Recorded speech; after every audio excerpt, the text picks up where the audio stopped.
After the aerobic protocols, they can continue on with MSK protocols if the client has no injury or condition that prevents them from completing the test safely or pain-free. If they do, then the protocol is contraindicated. So for push-ups, the contraindication would be osteoporosis, and for Y-balance test, it would be history of falls. So musculoskeletal fitness is the function of muscle strength, muscle endurance, and muscle power work against your own body weight or an external resistance. There's many health benefits associated with musculoskeletal fitness, like reduced risk of cardiovascular disease, increased bone mineral density, increased flexibility, improved glucose tolerance, and just greater day-to-day living. Okay, so we're going to start with the push-up test. The push-up test is a measure of muscular endurance of the chest, shoulders, and arms. Muscular endurance is important in the performance of everyday tasks. This will make it easier to lift heavy objects and your muscles work longer before becoming exhausted. It's good for tasks like picking things up and pushing a shopping cart. This test is going to require repeated submaximal contractions over a prolonged period of time. Lie on your stomach, legs together, hands forward and under the shoulders. Keeping your body in good alignment, extend the arms, pushing the torso up. For females, the knees are the pivot point, and for males, toes are the pivot point. Encourage the client to breathe on exertion. Repeat the push-ups as many times as possible with no time limit, and count out loud for your client, not counting incorrect repetitions. The test will end if your client's unable to maintain the technique over 2 consecutive repetitions, or if they're straining forcibly. Record the client's total number of push-ups and associate it with the health benefit rating on the client information sheet. Okay, so next we're going to be doing the Y-balance test.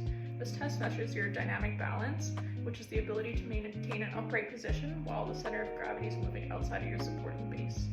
This requires lower body coordination, balance, flexibility, and strength, and it's useful for getting dressed, carrying and moving items, sports and fitness, and walking on any uneven ground or slope.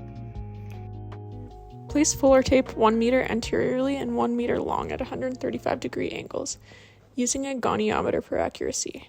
You'll be barefoot, hands on hips, heel of planted foot at the tape intersection, and you'll be allowed 4 practice trials in each direction, 4 anteriorly, 4 posterior laterally, and then 4 posterior medially.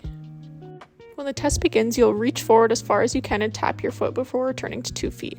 You'll repeat this 3 times in each direction, with a 10-second recovery between each trial.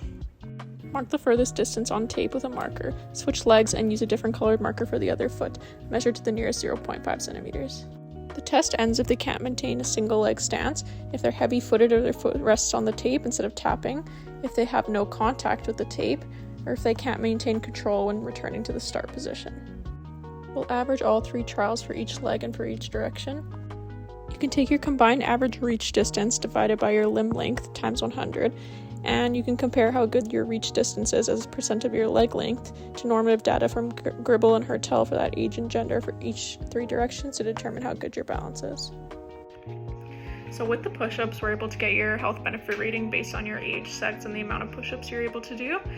This is great for any age group, whereas for the Y-balance test, we can only compare to normative data for university-aged students, or it won't be accurate. If you're past that age group, then we can use your results as a baseline to make a plan for the future. And with the information that we collected, we can see your health benefit rating and your reach distance as percent of limb length and determine if you need to work on improving your musculoskeletal endurance or your balance.